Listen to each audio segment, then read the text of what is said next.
Olá, professor Felipe Ferraz Merino, de Direito e Processo de Trabalho, novamente com um tema interessante e atual para vocês.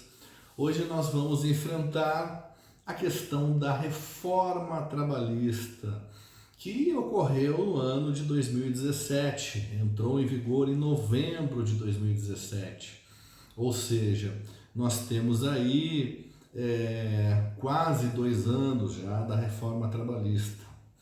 Vamos tratar hoje de algumas das mudanças. Eu vou falar, na verdade, de 12 itens principais das mudanças com a reforma trabalhista dentro do direito do trabalho, direito material do trabalho. Depois eu vou fazer um outro vídeo falando só do direito processual do trabalho. Agora aqui, nesse vídeo, nós vamos falar de direito material do trabalho. Primeiro nós temos que entender que a reforma trabalhista ela não mudou a Constituição Federal. É uma lei ordinária que mudou apenas alguns pontos do direito do trabalho. Pessoas confundem muito, acham que acabou o direito do trabalho, que não existe mais os direitos como antes. Não é isso. Nós temos que entender que aqueles principais direitos dos trabalhadores empregados que estão previstos lá no artigo 7º da Constituição Federal não foram alterados, continuam vigentes, não foi mudado na reforma trabalhista. Primeiro vamos falar o que não foi mudado, o principal o que não foi mudado. Salário mínimo continua, férias, 13º, aviso prévio, FGTS, multa de 40% de FGTS, todos os direitos de insalubridade, periculosidade, adicional noturno, seguro-desemprego, ou seja, resumindo, os principais direitos trabalhistas que estão consagrados no artigo 7º da Constituição, eles não foram alterados, eles continuam em vigência. A reforma trabalhista, por meio de uma lei ordinária, alterou alguns pontos da legislação, mudou algumas coisas dentro da consolidação das leis do trabalho. E nós temos que entender que essas mudanças valem somente a contar de novembro de 2017 para frente. Todos aqueles contratos trabalhistas vigentes de novembro de 2017 para trás, os contratos, aquele pessoal que trabalhou nesse período, continua com os direitos antigos sem mudança. Ou seja, nós temos pessoas então que entraram antes da reforma e que continuaram trabalhando. Como é que funcionam os direitos dele? Os direitos deles funcionam da seguinte forma: até novembro de 2017, o contrato dele regido pela lei antiga. De novembro de 2017 para frente, até hoje e para frente, pela nova legislação da reforma trabalhista. Então, se ele for entrar com processo judicial, por exemplo, pedir direitos, hoje ele pode entrar na justiça pedindo direitos pós-reforma e pedindo direitos antes da reforma, porque antes da reforma ele ainda tem um contrato de trabalho que estava vigente naquela época. E naquela época ele era vigente por aquelas normas anteriores à reforma trabalhista. Vamos esclarecer muito bem isso, tá? Bom, vamos entrar agora nos pontos específicos da reforma trabalhista. Primeiro, férias. As férias antes, elas só poderiam ser divididas em 2 vezes.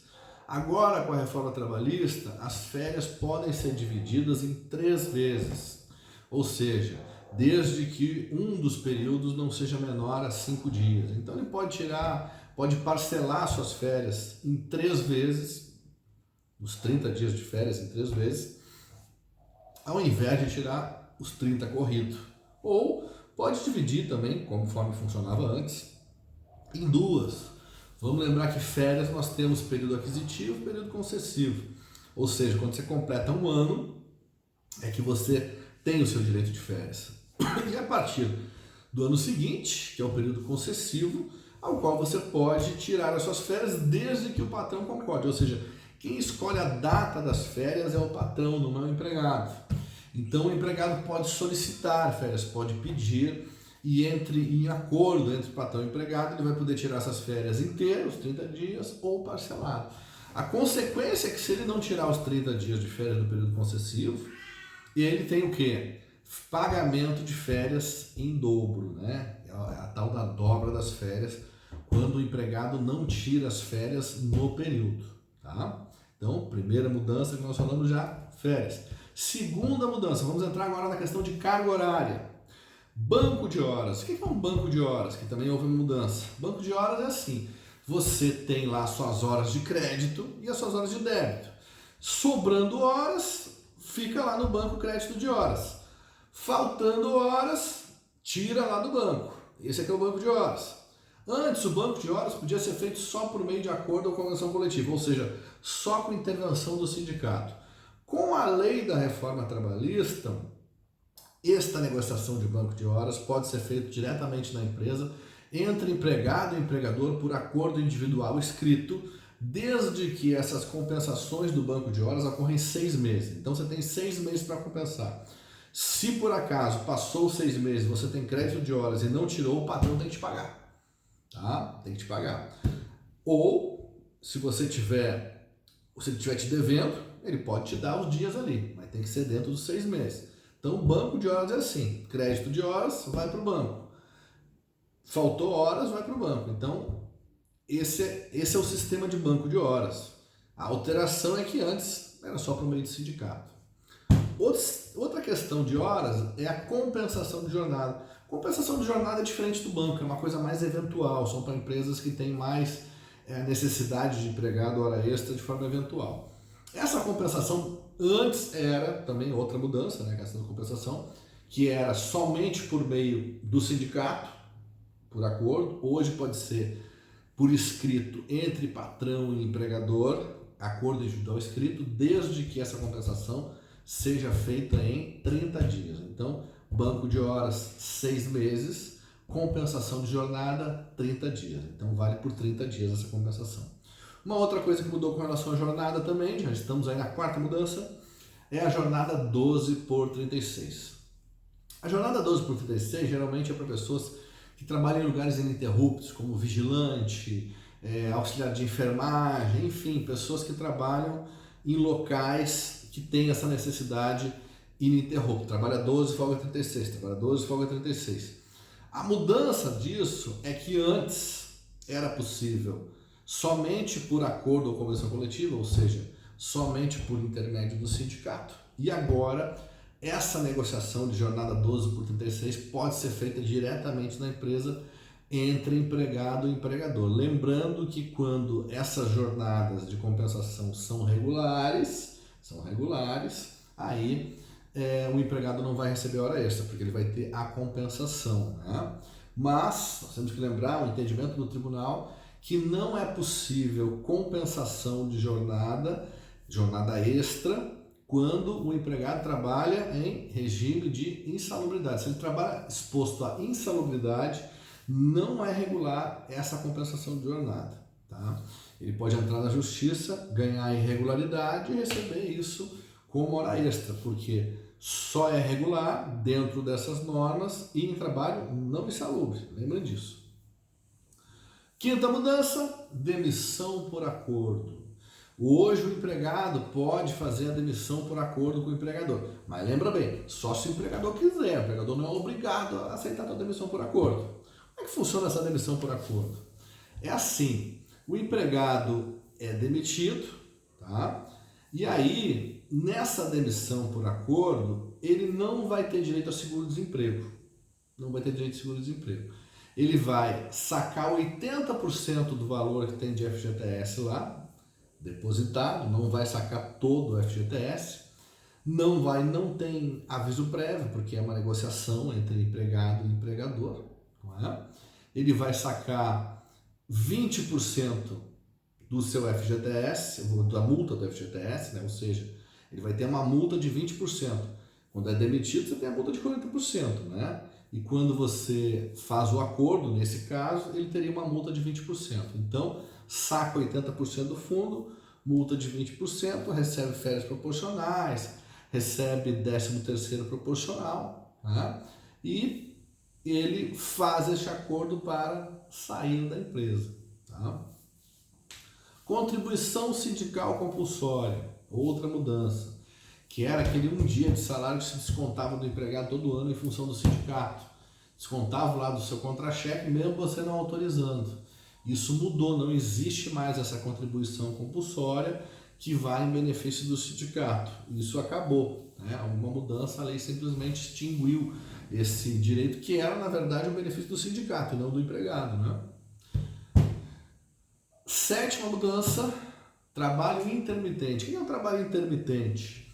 Aquele pessoal que trabalha eventualmente como um garçom, como um atendente extra, num sexta, num sábado, num domingo, que trabalha eventualmente, que geralmente ganhava por fora, como um trabalhador eventual só o dia. Agora, com a introdução do trabalho intermitente na CLT, né, a pessoa pode usufruir do trabalho intermitente com carteira assinada. Então, assina a carteira e ele recebe proporcional aos dias trabalhados, né? Ele tem os direitos trabalhistas da carteira assinada, ele tem os direitos como se fosse um empregado comum, mas recebe proporcionalmente pela carga horária e pelos dias trabalhados, ok? Outra mudança são a questão dos danos morais, não é? Os danos morais, antes não tinha na CLT danos morais, os danos morais eram aplicados com base no Código Civil, e agora a CLT tem previsão do dano extrapatrimonial. O dano extrapatrimonial engloba o quê? Dano moral, dano estético, assédio moral, assédio sexual.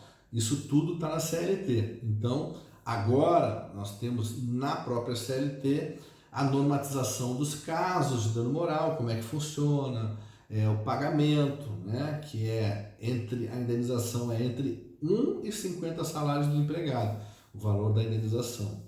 Então, se você recebe, por exemplo, R$2.000 por mês, se você tiver uma indenização de dano moral, o valor máximo seria R$100.000 de indenização, né? No mínimo, um salário que seria 2.000. Então, se você recebe 2.000 de salário, entre 2 e 100.000 de indenização. Se você recebe 1.000 de salário, você pode receber entre 1.000 e 50.000 de indenização por dano extrapatrimonial, que engloba dano moral, assédio sexual e o dano estético também, quando você sofre um acidente de trabalho, foi com uma cicatriz, né?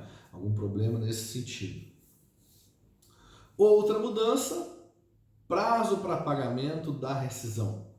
Antes, como é que funcionava? Quando você era demitido e tinha que cumprir o aviso prévio, que chegava no último dia de trabalho, né?